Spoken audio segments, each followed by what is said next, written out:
Welcome back to State of Affairs. I'm Mark Wiggins. Lieutenant Governor Bill Hobby is about as close as it gets to political royalty in Texas. He held the job of lieutenant governor from 1973 to 1991, 18 years, a record that still stands to this day. If you want to know how things really work in Texas politics, just ask former Lieutenant Governor Bill Hobby. After all, he wrote the book on it. I did grow up in a political family. Hobby counts 35 relatives pictured in the legislative composites hanging in the Capitol, including his father. My father was elected lieutenant governor 100 years ago in 1914. Jim Ferguson was elected governor. My father was lieutenant governor. In 1917, Governor Paul Ferguson was impeached, ostensibly for selling pardons. The real reason he was impeached was that he vetoed the University of Texas appropriation. The senior Hobby became acting governor and witness to something remarkable. There were two regions, Littlefield and Breckenridge. They detested each other personally. They'd served on opposite sides in the Civil War, but the University of Texas was in the ditch. So they guaranteed, personal financial guarantees of the university's budget, $1.8 million in those days, which is about $30 million in today's dollars. Anyway, my father, of course, he called a special session and the legislature reappropriated the money. And you know, he signed that bill. Hobby followed his father's path, first working for the family's newspaper, the Houston Post, then running for lieutenant governor himself in 1972. He won and served for a record 18 years. When you landed in office, what was the state of things? Every session during the 70s and up into the mid-80s, school finance was always the big issue. And guess what? Times haven't changed very much, and we've got then as now, or now as then, a host of school finance lawsuits. It's still the issue closest to Hobby's heart. By any statistic you want to use, graduation rates, years of completion, scores on the national test, Texas is usually in the fourth quartile. And that was true then, it's true now, because Texas has just never taken education very seriously. Hobby's tenure oversaw the passage of the most significant education legislation in Texas history, the Robin Hood School Finance Law, and education reforms signed by Governor Mark White. Teachers got the biggest pay raise in history. Then there was no pass, no play. It says, you know, you can't play football unless you're passing math. Anybody have any objection to that?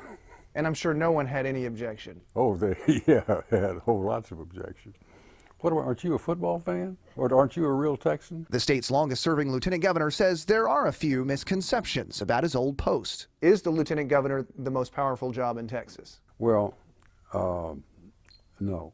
Do the lieutenant governor and speaker have more influence over the legislative process than, say, the governor does? Well, sure they do. They preside over the House and Senate. The Constitution says the lieutenant governor presides. The senators say what that means by passing rules. And lately, one in particular has been of interest. You hear a lot of talk about the two-thirds rule in the Senate. There is no two-thirds rule. Since the Senate sets its own calendar, which tends to stack up, long tradition has been to require two-thirds of the members' approval before considering a bill. But you challenged that tradition. You're talking about the killer bees? Talking about the killer bees. Okay. Killer bees was the biggest mistake I ever made. Hobby wanted to pass a bill to change the state's primary date, but was being blocked by a group of filibustering senators he nicknamed the Killer Bees, since he never knew when they'd strike. I tried to manipulate the calendar around so that bill would be at the top of the calendar so I could just lay it out. The Killer Bees absconded. Led in part by Senator Babe Schwartz of Galveston, few knew where the Killer Bee senators had fled.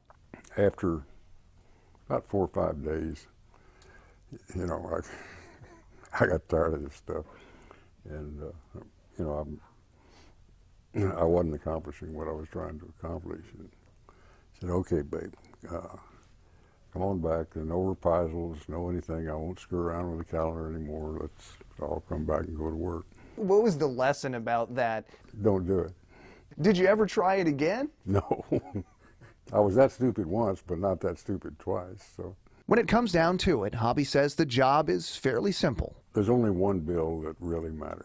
That's the General Appropriations Bill. The budget. All the rest is poetry. Offensive is a combination of pathetic and expensive.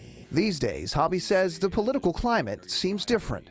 They're definitely more partisan, no question about that. And when the world was watching the Texas Senate last June, so was he. I watched for about 10 minutes, all I could stand. This is when Wendy Davis was filibustering. It was a riot on the Senate floor, is what it was. And of course, I'm thinking, God, what would I do? And the answer, I don't have any idea, because I never had any situation remotely like. So the Senate is a different place now. You had some experiences with filibusters too. You were there for the record filibuster. I was indeed. Bill Meyer, he filibustered for 44 hours. Meyer wore a so-called astronaut bag to avoid using the restroom, but when it filled up in the wee hours, Hobby found a way to let him run to the restroom without losing the floor. I changed the Senate rules in the middle of the night. But his proudest memories involve his greatest passion. Well, trying to get as much money into education as I could. That's basically. What would your advice be to the next person who becomes lieutenant governor? Do what you pledged in your oath of office to do, to perform the duties of the office to which I've been elected to the best of my ability, so help me God. That means maintaining good relations with senators. You have to do that to be an effective negotiator, and you are going to be a negotiator. The rest he's already written down. Dear legislator, congratulations on your election. The easy part is over. Between now and the end of May, you will set the state's priorities for the next 2 years. You will consider thousands and pass hundreds of bills. The only bill that really counts is the general appropriations bill. Spend every nickel you can, or every nickel the controller will let you, on education. Because what you don't spend on education now, you'll spend on welfare and prisons in the future. Then go home. Please don't pass any more laws. Specifically, anybody who wants to amend the penal code by adding a new section to read as follows probably thinks they're getting tough on crime. Well, what they're doing is getting tough on taxpayers. If you could prevent crime by passing laws, people have been passing laws for about 4,000 years now, and we have enough crimes already, so how about not creating any more? Whenever somebody tells you they want to reform something, just hold on to your purse or wallet tightly. What they really want to do is transfer money or power from some group that they don't represent to a group that they do represent. Lieutenant Governor Bill Hobby.